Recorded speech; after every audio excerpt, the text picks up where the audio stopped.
Alors maintenant, on a calculé en fait le champ à partir du potentiel, en utilisant la relation grade.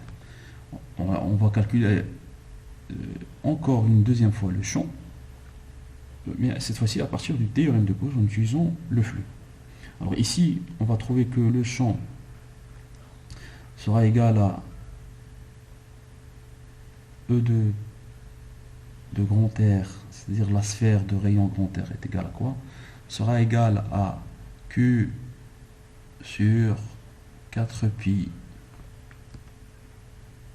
Q sur 4pi epsilon 0 grand R au carré, et ça c'est suivant ER. Alors je peux identifier maintenant les deux relations.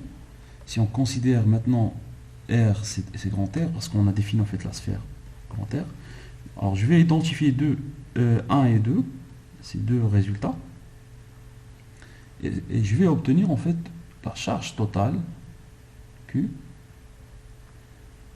qui sera égale à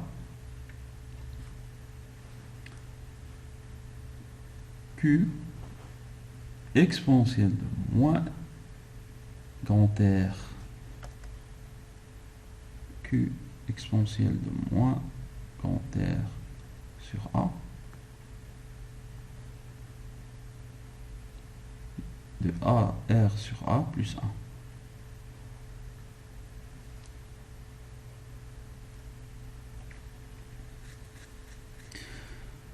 Alors pourquoi on a fait tout ça? Je reviens pour rappeler, l'objectif c'est de calculer la charge du proton. Or, celle-ci n'était pas possible de la faire à partir de la densité de charge. Pourquoi? Parce que la densité de charge n'était pas bien définie dans la position où se trouve le proton. Quant à celle-ci, c'est-à-dire la charge totale, en R égale à 0, cette fonction elle est bien définie. Et c'est ce qu'on va faire pour calculer, pour répondre à la question et calculer la charge du proton. Il faut dire en fait que le proton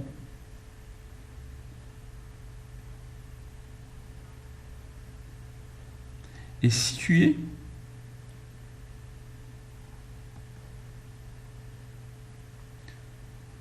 en R égale à 0, c'est-à-dire le rayon de la sphère est nul, ici.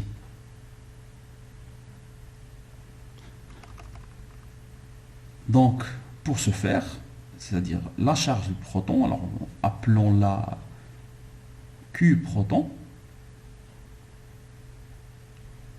elle est égale à quoi? À la limite de R quand il tend vers 0. De quoi? De la charge totale.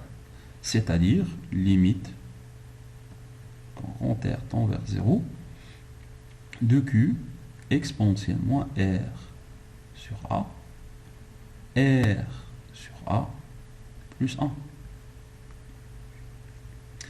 Alors, ce qui est à l'intérieur, ça va donner 1 lorsque R tend vers 0.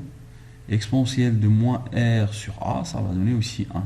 Donc ce qui va nous rester ici, Q de proton, c'est la charge Q. C'est égal à Q. Et ça, c'est bien la charge du proton. Alors, je rappelle, dans un atome d'hydrogène, vous avez un électron qui orbite autour du noyau. Alors, son noyau, il y a des neutrons et des protons, et le proton, c'est celui qui a une charge opposée à celle de l'électron, donc c'est plus que, c'est E. Ça, c'est le proton. Alors, merci pour votre attention. Si vous avez des questions, n'hésitez pas à les mettre en commentaire. Je vais essayer de vous répondre.